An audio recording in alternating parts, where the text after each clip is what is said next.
waaw wetul yow. doo jox numéro gars yi. ok. Aïgana waxal sa gars yi ñu kii. c'est bon hein? c'est bon Mor. baax na su baaxee ñu dem. ok on a ñu ngi leen nuyu bu baax a baax. ñoo ngi fay bu baax. da nga gis sa page Facebook nga xamal Sénégalais que tey di nga ñëw fii ci pôle ministère financier pour daal def benn plainte par rapport ak ce dossier Azer d'abord loolu ñu mën wax ci loolu jàpp. waaw ñëw naa tey comme ni ma ko waxee woon déposer ab plainte ci mbirum électrification rurale bi nga xam ne dafa soxaloon juróomi région ci biir Sénégal muy région Louga Saint-Louis Kaffrine Kédougou ak Tambacounda waroon door depuis juin 2024 ci la ñu joxe woon avance de démarrage may fàttali rek que marché boobu mu ngi toll woon ci ñeenti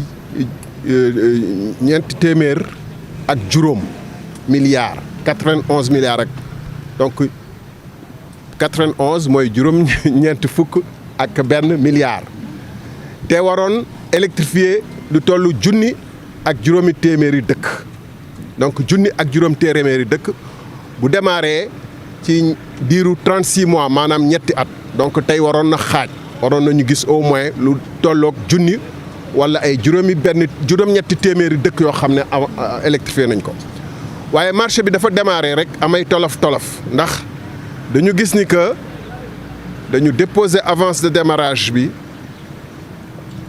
ak avance sur dépenses engagées lu tolloog fanweer ak juróom-ñaari milliards bañ ko déposer jox ko entreprise bi waroon def liggéey bi muy AE Power EPC ñu teg ci ñaari weer rek banque espagnole bi nga xam ne moom moo doon financer mbir mi artu Sénégal ne leen xaalis bi mu ngi dugg foo xam ne xamuñu kon donc man bu ngeen ko leeralul damay dakkal financement bi booba léegi financement baa ngi dakk ça veut dire leeral yi nga xam ne loolu la espagnol yi doon séentu ñëwagul lu toll nag at septembre 2024 ba octobre 2025 mbir moomu tën a leer marché bi taxaw na loolu waroon na soxal képp kuy sénégalais rawatina le justice Sénégal parce que dégg nañ coow li boobu ba léegi te jàpp naa ni defaguñ ci dara waroon na soxal assemblée nationale dégg ngeen ba ma demee assemblée nationale ci septembre ci ginnaaw ma delluwaat ci sujet bi amay député wu majorité bi yi ngay xam ne dañ may menacé naan ma boo moytul dossier bi dina la lakk gis ngeen képp ku ci wax ci Sénégal nee nañu dañ lay jàpp tëj la moo tax ma wan leen ni Sénégal ñun ñoo ko moom te jaral nañu lu ne dañuy ñëw déposer ba xam nag pôle judiciaire financier ndax daf fi nekk lépp luy scandale bu ñu signalé te am ci ay firnde yu wéer ndax ñoom dañ koy càmbar wala dañuy du mooyu ñu ngi woo ñu bëri ndax ay rapportu CENTIF waaye mbir mii ma wax am na ay firnde yu bëri jox naa leen ko ci dossier bu ma leen jébbal wax ni que ministère des finances et du budget yëgal nañ ko xam na ni financement bi dañ ko suspendre xam na ni 37 milliards yi leeragul fu mu dugg ba tey xamaguñu fu ñu dugg état wu Sénégal képp ku ci responsable te lambe ci dossier bi yëg nga ko te dara amagu ci wax nañ ko assemblée nationale te dara yëngugu ci donc war nañu ñëw fii fun jàpp ni mbaxane fii la nekkee benn nekkaluñ fi rek régime bi wees waaye dañ fi nekkal képp ku luubal alalu Sénégal te njort nañu alal bi dañ ko luubal njort nañu ni alal bi dañ ko dugal fi mu warul dugg loolu mooy détournement loolu lañ njort donc dañu ñëw pour que loolu mbir moomu ñu leeral ko pour mu gën a leer nag man maa ngi contrat bi xam naa dëkk yi nga xam ne moom la ñu waroon électrifier 70% yi ci région wu Louga la ak région wu Saint-Louis 70% village ba tax na sax entreprise bi ko waroon électrifier wutoon na diggante Louga ak Saint-Louis benn terrain wu 10 hectares pour tax def fa usine poteau béton yi nga xam ne moom la ñu waroon soxla pour def liggéey bi.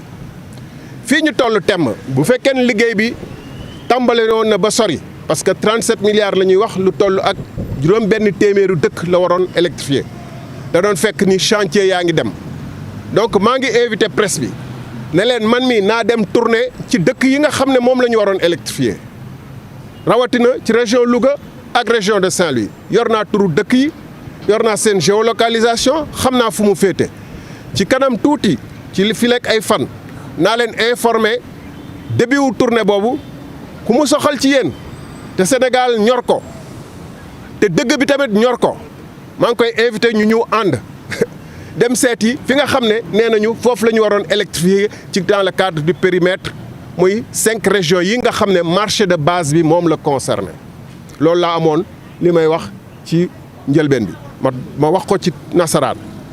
Je suis venu ce jour déposer une plainte contre X dans le cadre d'un marché d'électrification rurale qui devrait couvrir 1600 villages dans les régions de Louga, Saint-Louis, Kaffrine, Kédougou et Tamba.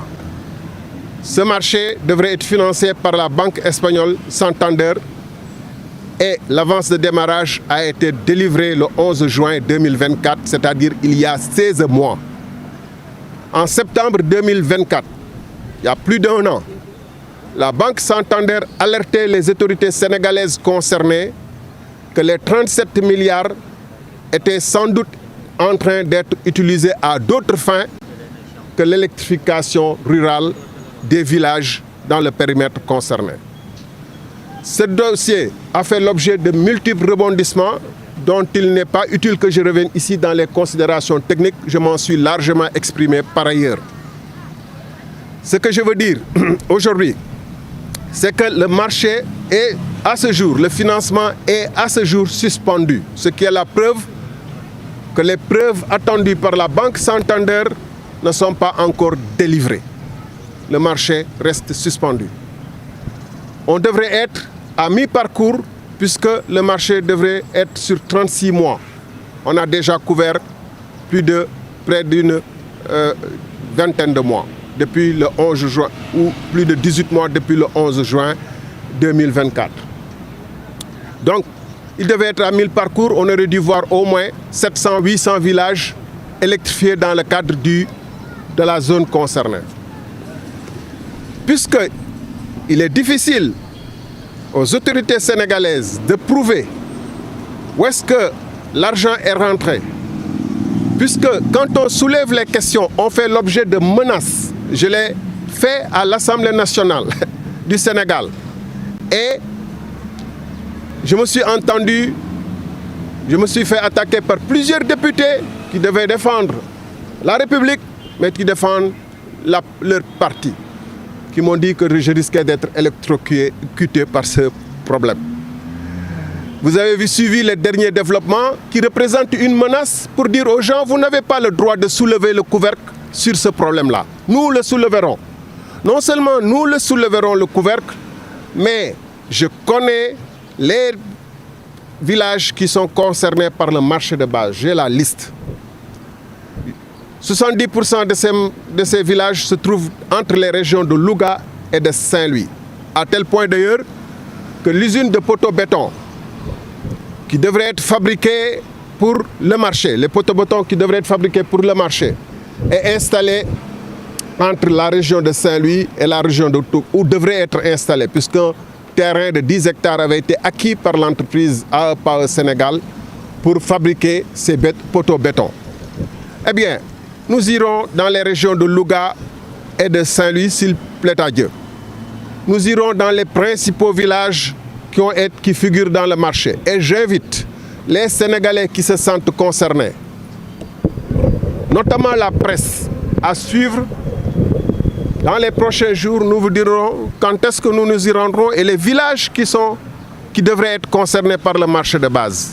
Nous verrons si c'est moi qui me trompe, s'il y a des chantiers effectivement sur le terrain, s'il y a le travail qui progresse, s'il n'y a aucun problème, Parce que s'il n'y a aucun problème, on devrait trouver des villages en train d'être électrifiés. Ou si alors, c'est le désert. Et en ce moment, les Sénégalais apprécieront. Par quoi je voudrais terminer. Je suis venu au pôle judiciaire financier qui est au devant de l'actualité et dont les pouvoirs qui a été créé et nanti de pouvoirs suffisants pour pouvoir se saisir de ce genre de problème.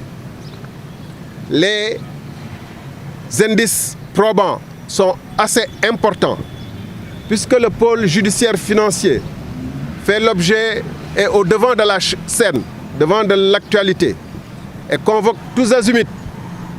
Je pense que cette question qui agite l'actualité depuis plusieurs mois, qui a été débattue à l'Assemblée nationale, qui a fait l'objet de longs articles de journaux qui concernent nos relations avec un pays étranger. J'espère que cette question sera aussi examinée avec toute la diligence et la rigueur nécessaires. Parce que nous pensons et nous espérons que la justice, elle est là pour tous. Elle n'est pas là pour un camp contre un autre camp. Je vous remercie de votre aimable attention.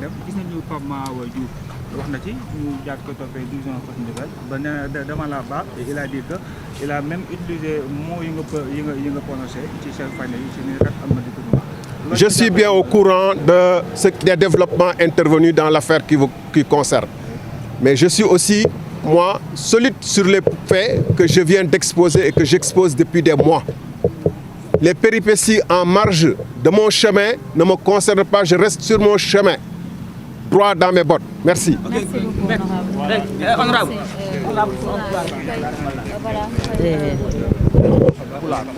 Mais non, yéen a ko déggandoo Thierno Alassane Sall déposé na plainte am ba pare.